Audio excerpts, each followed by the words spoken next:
The Curious Fragment by Jack London. The capitalist, or industrial oligarch, Roger Vanderwater, mentioned in the narrative, has been identified as the ninth in the line of the Vanderwaters that controlled for hundreds of years the cotton factories of the South. This Roger Vanderwater flourished in the last decades of the 26th century after Christ, which was the 5th century of the terrible industrial oligarchy that was reared upon the ruins of the early republic. From internal evidences we are convinced that the narrative which follows was not reduced to writing till the 29th century. Not only was it unlawful to write or print such matter during that period, but the working class was so illiterate that only in rare instances were its members able to read and write. This was the dark reign of the overman, in whose speech the great mass of the people were characterized as the herd animals. All literacy was frowned upon and stamped out. From the statute books of the times may be instanced that black law that made it a capital offense for any man, no matter of what class, to teach even the alphabet to a member of the working class. Such stringent limitation of education to the ruling class was necessary if that class was to continue to rule. One result of the foregoing was the development of the professional storytellers. These storytellers were paid by the oligarchy, and the tales they told were legendary, mythical, romantic, and harmless. But the spirit of freedom never quite died out, and agitators, under the guise of storytellers, preached revolt to the slave class. That the following tale was banned by the oligarchs we have proof from the records of the Criminal Police Court of Ashbury, wherein, on January 27, 2734, one John Tawney, found guilty of telling the tale in a boozing ken of laborers, was sentenced to 5 years penal servitude in the borax mines of the Arizona desert. Editor's note. Listen, my brothers, and I will tell you a tale of an arm. It was the arm of Tom Dixon, and Tom Dixon was a weaver of the first class in a factory of that hellhound and master, Roger Vanderwater. This factory was called Hell's Bottom by the slaves who toiled in it, and I guess they ought to know, and it was situated in Kingsbury, at the other end of the town from Vanderwater's summer palace. You do not know where Kingsbury is? There are many things, my brothers, that you do not know, and it is sad. It is because you do not know that you are slaves. When I have told you this tale, I should like to form a class among you for the learning of written and printed speech. Our masters read and write and possess many books, and it is because of that they are our masters, and live in palaces, and do not work.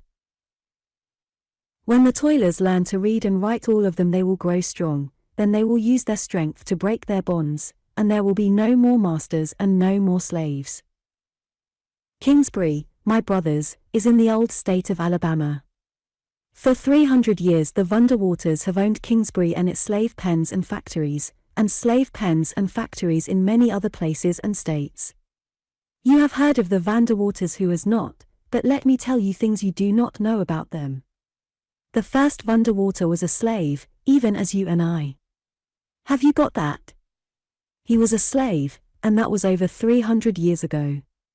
His father was a machinist in the slave pen of Alexander Burrell, and his mother was a washerwoman in the same slave pen. There is no doubt about this.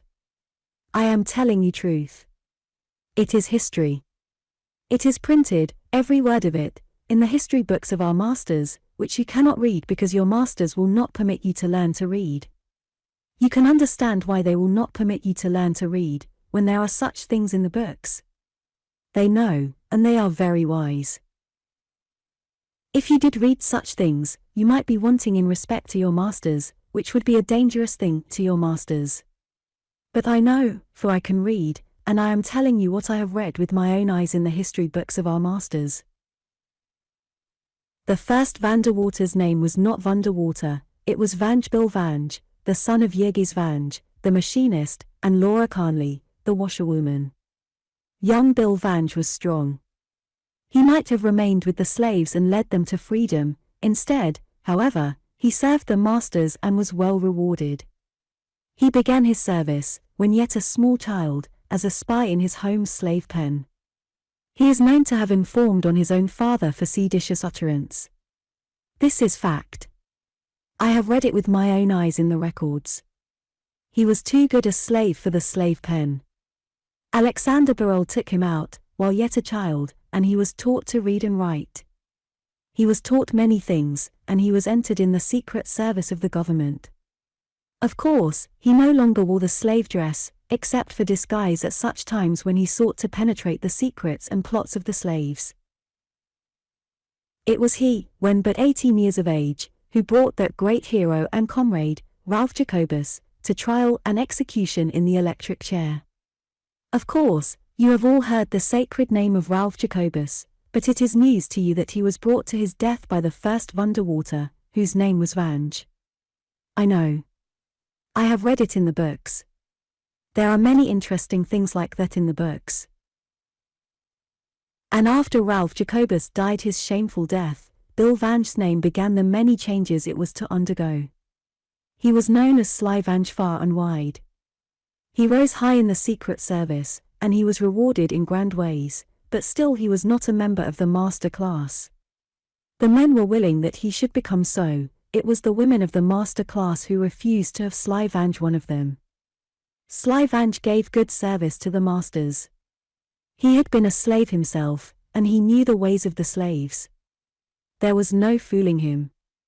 In those days the slaves were braver than now, and they were always trying for their freedom. And Sly Vange was everywhere, in all their schemes and plans, bringing their schemes and plans to naught and their leaders to the electric chair. It was in 2255 that his name was next changed for him. It was in that year that the Great Mutiny took place. In that region west of the Rocky Mountains, 17 millions of slaves strove bravely to overthrow their masters. Who knows, if Sly Vange had not lived, but that they would have succeeded. But Sly Vange was very much alive. The masters gave him supreme command of the situation.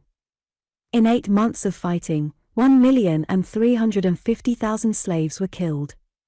Vange, Bill Vange, Sly Vange, killed them, and he broke the Great Mutiny.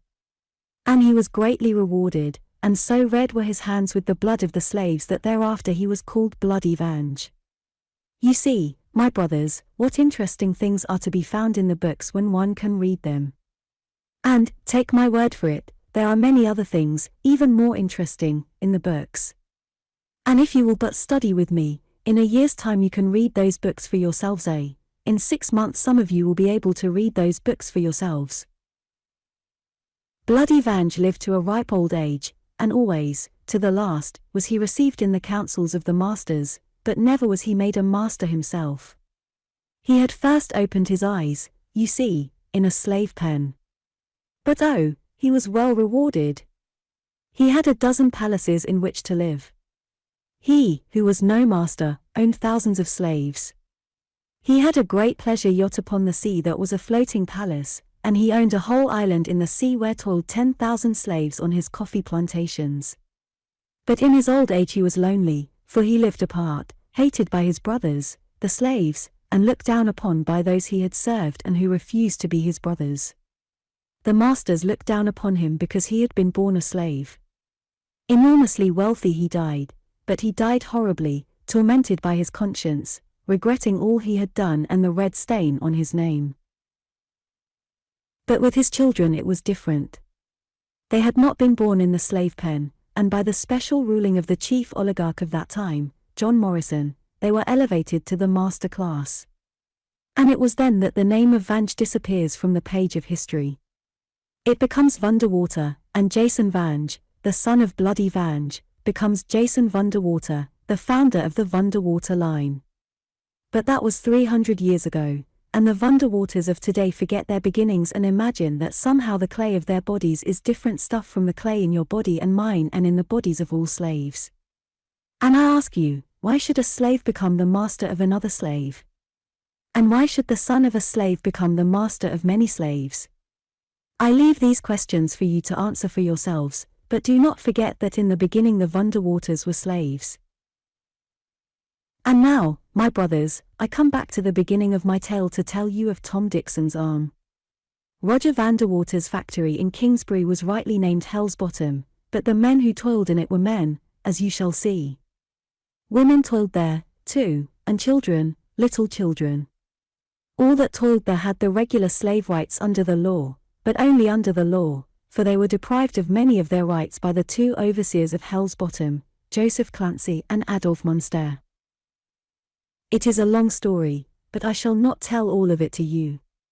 I shall tell only about the arm. It happened that, according to the law, a portion of the starvation wage of the slaves was held back each month and put into a fund. This fund was for the purpose of helping such unfortunate fellow workmen as happened to be injured by accidents or to be overtaken by sickness.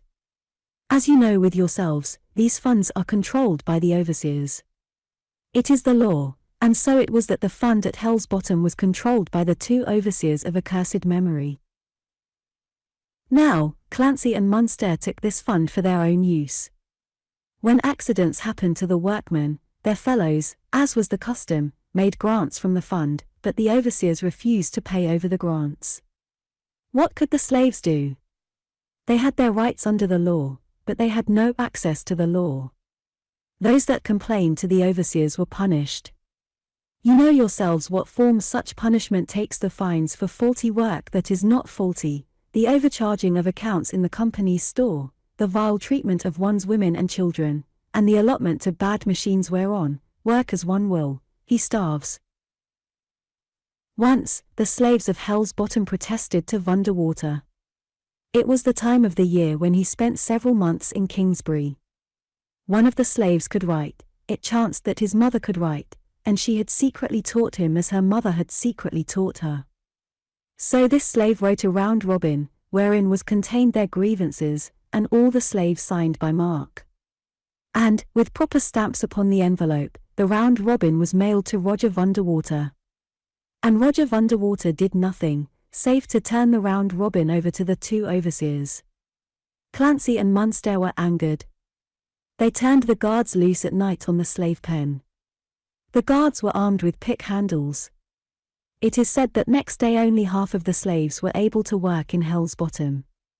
They were well beaten. The slave who could write was so badly beaten that he lived only 3 months. But before he died, he wrote once more, "To what purpose you shall hear." For 5 weeks afterward, Tom Dixon, a slave, had his arm torn off by a belt in Hell's Bottom. His fellow workmen, as usual, made a grant to him from the fund, and Clancy and Munster, as usual, refused to pay it over from the fund. The slave who could write, and who even then was dying, wrote anew a recital of their grievances. And this document was thrust into the hand of the arm that had been torn from Tom Dixon's body. Now it chanced that Roger Vanderwater was lying ill in his palace at the other end of Kingsbury, not the dire illness that strikes down you and me, brothers, just a bit of biliousness, mayhap, or no more than a bad headache because he had eaten too heartily or drunk too deeply. But it was enough for him, being tender and soft from careful rearing. Such men, packed in cotton wool all their lives, are exceeding tender and soft. Believe me, brothers, Roger Vanderwater felt as badly with his aching head, or thought he felt as badly, as Tom Dixon really felt with his arm torn out by the roots. It happened that Roger Vanderwater was fond of scientific farming, and that on his farm, 3 miles outside of Kingsbury, he had managed to grow a new kind of strawberry. He was very proud of that new strawberry of his, and he would have been out to see and pick the first ripe ones, had it not been for his illness. Because of his illness he had ordered the old farm slave to bring in personally the first box of the berries. All this was learned from the gossip of a palace scullion, who slept each night in the slave pen. The overseer of the plantation should have brought in the berries, but he was on his back with a broken leg from trying to break a colt. The scullion brought the word in the night, and it was known that next day the berries would come in. And the men in the slave pen of Hell's Bottom, being men and not cowards, held a council. The slave who could write, and who was sick and dying from the pick-handle beating, said he would carry Tom Dixon's arm. Also, he said he must die anyway, and that it mattered nothing if he died a little sooner. So 5 slaves stole from the slave pen that night after the guards had made their last rounds. One of the slaves was the man who could write. They lay in the brush by the roadside until late in the morning, when the old farm slave came driving to town with the precious fruit for the master. What of the farm slave being old and rheumatic, and of the slave who could write being stiff and injured from his beating, they moved their bodies about when they walked, very much in the same fashion.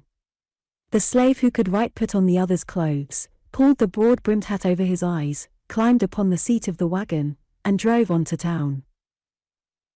The old farm slave was kept tied all day in the bushes until evening, when the others loosed him and went back to the slave pen to take their punishment for having broken bounds. In the meantime, Roger Vanderwater lay waiting for the berries in his wonderful bedroom. Such wonders and such comforts were there that they would have blinded the eyes of you and me who have never seen such things. The slave who could write said afterward that it was like a glimpse of paradise. And why not? The labor and the lives of 10,000 slaves had gone to the making of that bedchamber, while they themselves slept in vile lairs like wild beasts. The slave who could write brought in the berries on a silver tray or platter. You see, Roger Vanderwater wanted to speak with him in person about the berries. The slave who could write tottered his dying body across the wonderful room and knelt by the couch of Vanderwater, holding out before him the tray. Large green leaves covered the top of the tray, and these the body servant alongside whisked away so that Vanderwater could see. And Roger Vanderwater, propped upon his elbow, saw. He saw the fresh, wonderful fruit lying there like precious jewels, and in the midst of it the arm of Tom Dixon as it had been torn from his body, well washed, of course, my brothers, and very white against the blood-red fruit. And also he saw, clutched in the stiff, dead fingers, the petition of his slaves who toiled in hell's bottom. "Take and read," said the slave who could write. And even as the master took the petition, the body servant, who till then had been motionless with surprise, struck with his fist the kneeling slave upon the mouth. The slave was dying anyway, and was very weak, and did not mind. He made no sound, and, having fallen over on his side, he lay there quietly, bleeding from the blow on the mouth. The physician, who had run for the palace guards, came back with them, and the slave was dragged upright upon his feet. But as they dragged him up, his hand clutched Tom Dixon's arm from where it had fallen on the floor. "He shall be flung alive to the hounds," the body servant was crying in great wrath. "He shall be flung alive to the hounds." But Roger Vanderwater, forgetting his headache, still leaning on his elbow, commanded silence, and went on reading the petition. And while he read, there was silence, all standing upright, the wrathful body servant, the physician, the palace guards, and in their midst the slave, bleeding at the mouth and still holding Tom Dixon's arm. And when Roger Vanderwater had done, he turned upon the slave, saying, "If in this paper there be one lie, you shall be sorry that you were ever born." And the slave said, "I have been sorry all my life that I was born." Roger Vanderwater looked at him closely, and the slave said, "You have done your worst to me.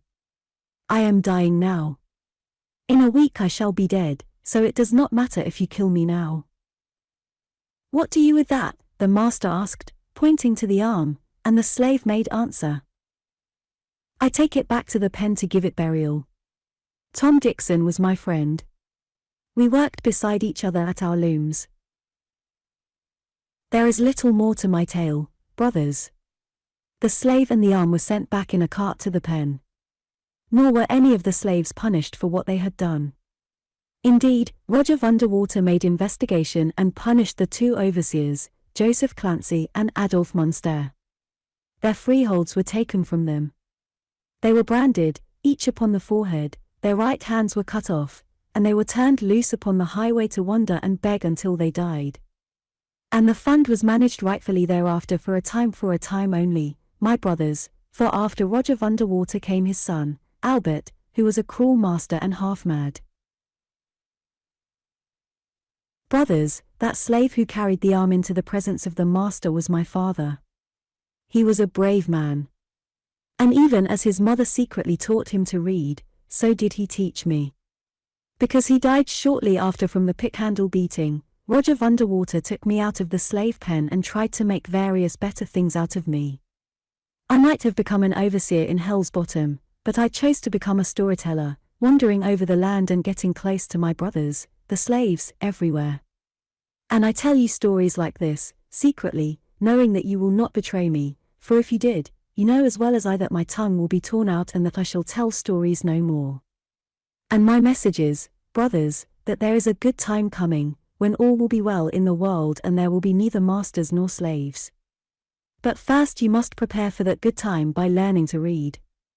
There is power in the printed word. And here am I to teach you to read, and as well there are others to see that ye get the books when I am gone along upon my way, the history books wherein you will learn about your masters, and learn to become strong even as they.